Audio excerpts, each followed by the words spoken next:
So hi everyone and welcome back to my channel. Para-paraan na lang talaga to guys kasi nga umuwi ako kanina tanghali dahil sobrang sakit ng ulo ko. Ayan. I don't know why. Yung video ko sila doon na. Pero nag-inom naman ako ng gamot. Ano? Siguro may na-trigger lang. Alam mo naman mga katawan ng mga Barbie, maraming discrepancy. So ngayon ay hindi ko nagawa yung maggawa ng lamas. Yan. Well, maghiwa tayo ng lamas. There's a lot of questions sa ating Dahil hindi channel lang gawa na bakit daw lilipat dahil doon sa video ko, gano'n. Noon, masarap daw. Actually guys, wala naman talagang lilipat. Correct. Pina-check lang ng friend namin yon kung magustuhan namin yung lugar. Kasi nga, actually mura siya. Sa mura. Pero, iba nga sabi nyo, dapat may tao. Mayroon din naman siyang tao, kaso nga lang, hindi pa siya ganun ka wow. Saka ano din siya, papasukin.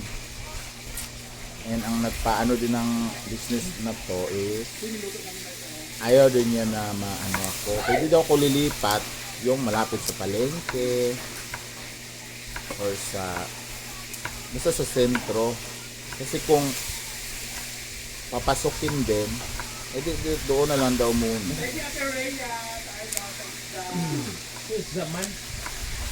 May nabasa din ako sa comment na sabi ko kasi sa caption ko is Pinakyaw yung lugaw ko kanina. Ang daming nagsabi, ay may nagsabi na ano, may naligaw lang yata yun. Sana daw hindi daw tutulungan ng followers kung maubos ba talaga o hindi.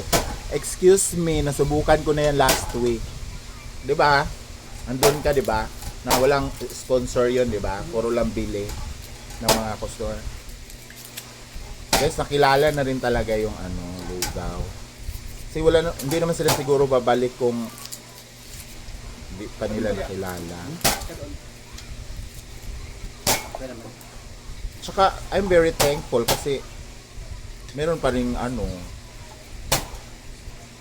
nag-sponsor, especially na pinapakain ko is hindi naman mga ano, mga driver, construction worker. So, masakit pa ba ang loob natin doon? And, kung hindi kayo masaya sa nangyayari kay Gwen dahil may mga nagbibigay para maibigay din sa iba, shut up na lang po kayo. Kung wala kayong... Kasi una sa lahat, yung ginagawa ng mga follower, kaya pinapatikim sa iba is marketing promotion na rin. Diba? Technically, kung titignan nyo po yun, marketing ang tawag doon. Pinapakilala sa ibang tao. Ganun lang yun. Ngayon, kung hindi ko kayo masaya na may nag-sponsor, dapat wag tulungan, wag bigyan. Ano nang paki nyo doon? Una sa lahat, anong pakialam mo doon? Correct. Diba? tsaka hindi naman kami nanghihingi ng kusa man silang nag-PPM.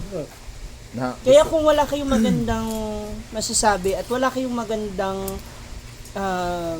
magandang iisipin para sa kapwa nyo, sa kahit sino, hindi lang sa amin, shut up na lang po. No? Tahimik na lang kayo. Kasi una sa lahat, kami naghanap buhay kami. Kayo kung wala kayong hanap buhay, edi, di ba? Hindi namin kasalanan yun. Kundi kung walang tumutulong sa inyo. No? Correct. Kasi una sa lahat, bago ka tulungan ng ibang tao, dapat matulungan mo ang sarili mo. Correct. tsaka dapat makitaan ka ng... Kung tumulong man sila, dahil gusto nila yun. Oo. So kung di ka masaya na may tumutulong kay Gwen o sino man sa amin, shut up. Sa Tagalog, manahimik ka para maunawaan mo. Yun lang yun. Ay, bawang. ako lang tong kaharap mo. Hindi ako lang bawang. kain yan. Diba? Shut up. Kasi nga, yung mga... In fairness naman talaga sa mga followers ng social climbers, ano talaga, kami lang yata yung vlogger na pinapadalhan ng mga package, na karton-karton. Hindi naman namin hinihingi yun. Alam mo, sabihin namin, pahingi naman dyan ng kape, ng sabon, tapos ipapadala isang, ano, nagkataon lang talaga na yung mga followers, subscribers namin is sobrang ano sila, giver. Diba? Ganun lang yun. Katulad nung narinig lang naman sa vlog, hindi naman kami nagparinig nun. Yung teacher sabi lang na mainit daw yung banda sa akin. O maya nag-send ng para pang bili ng electric fan, 'di ba? And thank you to Ma'am KJ. KG. Ha? KG. KJ. KG. KG. Ano sa mo? G nga got, Anong gusto mo yung isa? jar. Ano ba? Ga. Gago. Yun ba yun? And thank you so much, Ma'am KJ. And of course, kanina sa nagpakyaw, si Ate April from Canada. Actually, hindi yung totoong pangalan niya. Ayaw niya dapat magpa-mention. Pero sabi kasi niya, i-vlog mo naman yan. Huwag mo lang i-mention. Yung na lang. Pangalan yata ng anak mo. Maraming salamat dahil Yung nagagalit kasi tinulungan si Gwen. I-PM mo. oo. PM mo siya. Sabi mo, huwag tulungan si Gwen. Huwag kami tulungan. Guys, like ano na ha? Like ano, nagdamot lang kayo. Ginamos. Lugaw sa ginamos. Mga iPad. Mga iPad. Sobrang sakit din talaga ng ulo ko kanina. Blessing in disguise talaga din na maaga siya naubos. 11 pala naubos na. Dapat huwag tulungan para malaman ko ano. Kung nauubos ba o Mga hindi. mauugaling ano ninyo. Gusto ko yung ano. Takrab mentality nyo. Maugaling nyo. Ikaw, kung ganyan kayo sa mga kapitbahay ninyo, kung dalhin dito ha. Correct! Huwag nyo kasing galitin. Huwag yung galitin yung tao ha? Sisimula pa nga lang eh. Hindi. So, huwag tulungan si Gwen. So, ibig sabihin na singilin ko siya ng upa ng 5,000. Ganun gusto mo. Yung mga tao talaga, no? So, dapat singilin ko siya sa rent at saka sa sa ilaw, sa internet, sa wifi. Ganun. Bumay! Nagsara agad, first day pa lang. O, di ba? Ganun. Tapos, meron pa rin sabi doon na Ano pa sinabi? na hindi daw mahilig ang mga Bisaya sa lugaw. So ano pala yung mga customer ko ngayon? Mga Chinese, Ako magluto ka kakain. Japanese. Ang dami mong ano. Kung ikaw ang Bisaya na hindi mahilig sa lugaw, huwag ka mandamay. Correct. Ay, may burikat na dito.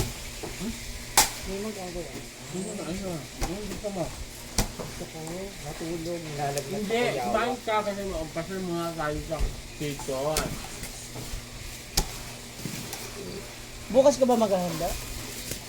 Hindi. Wednesday na bukas. Tuesday pa. Hindi pa bukas.